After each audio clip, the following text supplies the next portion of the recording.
60 Монгол Улсын ерөнхийлөгчийн зарилгаар олон хүүхэд төрүүлж өсгсөн ээжүүдэд алдар тхийн одон гардууллаа. Энэ жил аймгийн хэмжээнд алдар тхийн 1-р зэргийн одонгоор 104, алдар тхийн 2-р зэргийн одонгоор 359, нийт 463 ээж одонгоо гардууллаа. Тэднээс хамгийн залуу ээж нь 25 настай, хамгийн ахмад нь 82 настай байлаа.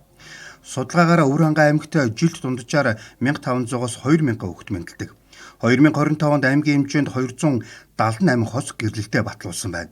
2025 онд аймгийн хэмжээнд 1203 их төрсөн нь өмнөх өнөөс 101 төрөлтөөр буурчээ. Хүн амын тоо 115 мянга гаруй, нийт хүн амын 51.2% нь эрэгтэй, 48.8% нь эмэгтэй байна.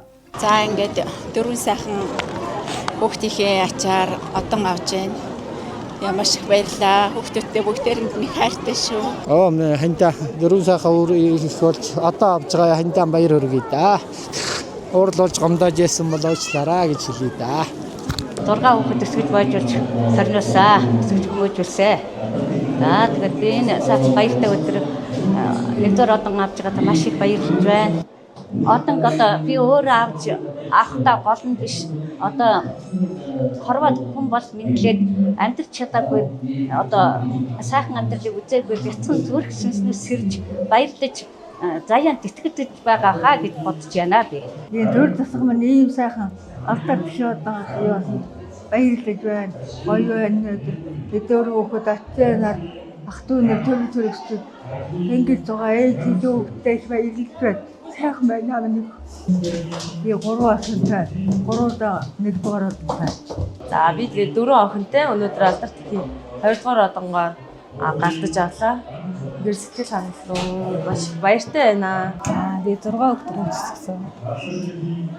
Ийм одоо авсандаа баяртай байна. Аймаг дээр одоо 20-30 жил болж байна. Тэгээд одоо 10 дугаар багт амьдэрдэг тийм хүүхдээ би бол одоо дөрвөн хүүхдээс нэг нэгээс одоо шүүдэд ингэж одон улсын юу гарч одоо ингэж 2 дугаар удаан авдгаадаа би маш баяртай байна. Алдар тхийн 1-2 дугаар одон хүртэж байгаа ээжүүдийн одонг аймгийн хөгжин драмын театрт аймгийн удирдлагууд болон хангаан бүсээс сонгогдсон гишүүд нутгийн зөвлөлийн төлөөлөлд гардуулж өгчээ. Алдар тхийн одонг эх орны хүн амын өсөлтийг дэмжих бодлогын үндсэн зорилгоор анх бүгд найрамд Монгол ард улсын ардын хурлын тогтоолын зарилгаар 1957 онд бий болгож 1958 онд Улаанбаатар болон Хөдөө орон нутгийн олон хүүхэдтэй эхчүүдэд олгож эхэлсэн төвөгтэй юм а.